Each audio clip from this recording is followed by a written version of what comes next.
প্রিয় দর্শক, প্রীতি এবং শুভেচ্ছা নিন। এই মুহূর্তে আপনাদের সামনে কথা বলতে এসেছি। ছাত্ররা দল গঠন করতে যাচ্ছে, সেই দলের প্রধানকে এই প্রসঙ্গটি নিয়ে কথা বলবো। ছাত্ররা যে দল গঠন করতে যাচ্ছে, এটি চারিদিকে হই হই রই রই পড়ে গেছে এমনটা।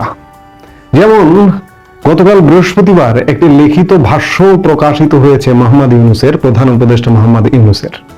তিনি সম্প্রতি সুইজারল্যান্ডের দাভোস সফর করেছেন ওয়ার্ল্ড ইকোনমিক ফোরামের সম্মেলন উপলক্ষে।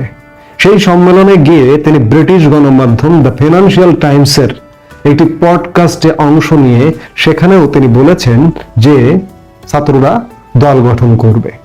যে পডকাস্টের লিখিত ভার্সন প্রকাশিত হয়েছে গতকাল বৃহস্পতিবার, এবং গতকাল দিনভর একটি আলাপ ছিল যে উপদেষ্টা পরিষদ সদস্য, ছাত্র সমন্বয়ক নাহিদ ইসলাম এবং আসিফ মাহমুদ সজীব ভুইয়া পদত্যাগ করছেন। এবং গতকালকের একটি পত্রিকা আমার দেশ, দৈনিক আমার দেশ, এমন খবরও দিয়েছে, কারণ দলটি আসছে আগামী 15 ফেব্রুয়ারির মধ্যে আমার দেশের ভাষ্য অনুযায়ী, যার দরুন তারা 15 ফেব্রুয়ারির আগেই পদত্যাগ করবেন। এছাড়া আরেকজন ছাত্র সমন্বয়কদের মধ্য থেকে উপদেষ্টা মাহফুজ আলম, তিনি আরো কিছুদিন থাকবেন উপদেষ্টা পরিষদে, তিনি জুন নাগাদ পদত্যাগ করবেন, এমনটাই বলেছে, এমনটাই খবর দিয়েছে দৈনিক আমার দেশ। ছাত্ররা যে একটি দল আনছে এটি ক্রিস্টাল ক্লিয়ার, এটি পরিষ্কার, কারণ মোহাম্মদ ইউনূসও বলছেন যে ছাত্ররা দল গঠন করবে। এখন প্রশ্ন হচ্ছে যে আমি প্রশ্ন করতে চাই যে ছাত্ররা দল গঠন করবে, ছাত্ররা আগামীতে নিশ্চয়ই ছাত্ররা নির্বাচন করবে, নির্বাচন করে তারা ক্ষমতার মসনদে বসতে চাইবে। এই ক্ষমতার মসনদে বসতে গেলে একজন প্রধান লাগে, দলের প্রধান কিংবা একজন প্রধানমন্ত্রিত্বের মতো জায়গায় বসতে হয়। সেই প্রধানমন্ত্রিত্ব বা দলীয় প্রধান কি হতে যাচ্ছেন, এটা কি ছাত্ররাই হবে? কারণ তারা তো, রাজনৈতিক দলের মূল উদ্দেশ্য কি? আমি রাজনীতি বিজ্ঞানের ছাত্র হিসেবে যেটি বুঝি যে চূড়ান্ত উদ্দেশ্য ক্ষমতা, রাষ্ট্র ক্ষমতায় আরোহণ করা। ছাত্রদের রাজনৈতিক দলেরও সেটি উদ্দেশ্য, চূড়ান্ত উদ্দেশ্য যে রাষ্ট্র ক্ষমতায় আরোহণ করবে।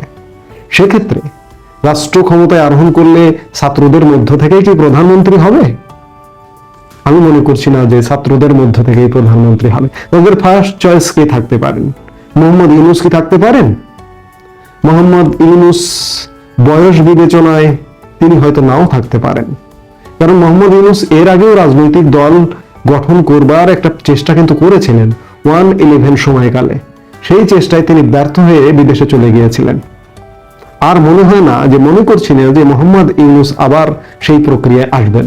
তবে মোহাম্মদ ইউনূস সব ধরনের সহযোগিতা, পৃষ্ঠপোষকতা ছাত্রদেরকে দেবেন, কারণ মোহাম্মদ ইউনূস তার বক্তব্যে বারবার বলেন যে ছাত্ররাই আমাকে দায়িত্ব দিয়েছে, ছাত্ররাই আমার নিয়োগকর্তা। সেই নিয়োগকর্তাদের নিশ্চয়ই তিনি সুবিধা দেবেন, যার কারণে আন্তর্জাতিক গণমাধ্যম ফিনান্সিয়াল টাইমসকেও তিনি বলছেন যে ছাত্ররা দল গঠন করবে। এখন প্রশ্ন হচ্ছে যে এই দলের প্রধান কে হচ্ছেন? দ্বিতীয় প্রধান, সাধারণ সম্পাদক বলি বা আহ্বায়ক কমিটি করার কথা বলছে আমার দেশ। আহ্বায়ক কমিটি করলে সদস্য সচিব কে হবে সেটিরও নাম ঘোষণা করে দিয়েছে আমার দেশ, নাহিদ ইসলামের কথা বলেছে। কিন্তু প্রথমে নাকি এটি আহ্বায়ক কমিটি হবে। আহ্বায়ক কে হবে? ছাত্রদের মধ্য থেকেই, নাকি মুরব্বী কেউ আসবে? উপদেষ্টা পরিষদে মুরব্বী আছেন এমন কেউ, যে মুরব্বী পরবর্তীতে পূর্ণাঙ্গ কমিটি হয়ে দলীয় প্রধান বা দলীয় সভাপতি হবে এবং এই সভাপতি নির্বাচনে বিজয় লাভ করে বাংলাদেশের প্রধানমন্ত্রী হবেন। তিনি কে? মোহাম্মদ ইউনূসকে আমি আপাতত বাদ রাখছি। তাহলে কি আসিফ নজরুল? আসিফ নজরুল ছাড়া তো আমি এই মুহূর্তে অন্য কাউকে দেখছি না। কারণ এই যে ছাত্রদের আন্দোলনের নামে যা কিছু হয়েছে আর কি, আর নতুন করে বলতে চাই না, এই সব কিছুর নেপথ্য পরামর্শদাতা বলি, অ্যাডভাইজার বলি, উপদেষ্টা বলি, আসিফ নজরুলকেই আমরা দেখতে পাচ্ছি। তো সেই জায়গায় আমার তো মনে হচ্ছে যে আসিফ নজরুল রাজনীতিতে আসবেন এবং এই ছাত্রদের দলে, এবং তিনি প্রধানমন্ত্রী হবেন এমন ইচ্ছা থেকে। কিন্তু বাংলাদেশ কি তাকে প্রধানমন্ত্রী করবে কিনা, কিংবা ছাত্রদেরকে নির্বাচন করে সংসদে পাঠাবে কিনা, এটি তো নিশ্চয়ই বড় প্রশ্ন দেখা দিয়েছে। কারণ বিগত 6 মাসে ছাত্রদের অ্যাক্টিভিটিস নিয়ে বাংলাদেশ সুখী নয়, খুশি নয়। সেই জায়গায় ছাত্ররা নির্বাচন করে নির্বাচিত হয়ে সংসদে আসবেন কিংবা ছাত্রদের প্রধান নেতা মুরব্বী প্রধানমন্ত্রী হবেন, এটি খানিকটা দূরত্বপূর্ণ আমার কাছে মনে হচ্ছে। হতে পারেন বা হবার একটি প্রচেষ্টা চলবে, কারণ ইউনূস সরকার ক্ষমতায় থেকে যদি নির্বাচন হয়, হবার শতভাগ প্রচেষ্টা চলবে। একটি সাজানো স্ক্রিপ্ট দিয়ে একটি নির্বাচন হবে, একটা ইলেকশন ইঞ্জিনিয়ারিং হবে। ইলেকশন ইঞ্জিনিয়ারিং এর মাধ্যমে তাদের প্রধান শক্তি জামায়াতে ইসলামী এবং ছাত্র শক্তি মিলিয়ে একটি নির্বাচন হবে। নির্বাচন করবার প্রাণান্তকর চেষ্টা ভেতরে ভেতরে সরকার করে যাচ্ছে, কিন্তু বাংলাদেশ কি এই নির্বাচনকে গ্রহণ করবে? আমি বিশ্বাস করি না। তার আগে সেই নির্বাচন করা কিংবা ছাত্ররা রাজনৈতিক দল আহ্বায়ক 15 ফেব্রুয়ারির মধ্যে আহ্বায়ক কমিটি আসছে, তারপরে পূর্ণাঙ্গ কমিটি, এগুলো দীর্ঘ সময়ের ব্যাপার। আর এই দীর্ঘ সময় দেবার লক্ষ্যে মোহাম্মদ ইউনূসের সরকার নির্বাচনের দীর্ঘ সময় চাইছেন, সংস্কারের নামে ধোয়া তুলে দীর্ঘ সময় চাইছেন। সেই সময় কি বাংলাদেশ দেবে? বাংলাদেশ দেবে না, আন্তর্জাতিক বিশ্ব দেবে না। তো কাজেই যারা স্বপ্ন দেখছেন যে ছাত্ররা রাজনৈতিক দল করবে, করতে পারেন, করুন। দলীয় প্রধান হবেন মুরব্বীদের মধ্য থেকে কেউ, হতে পারেন, হবেন।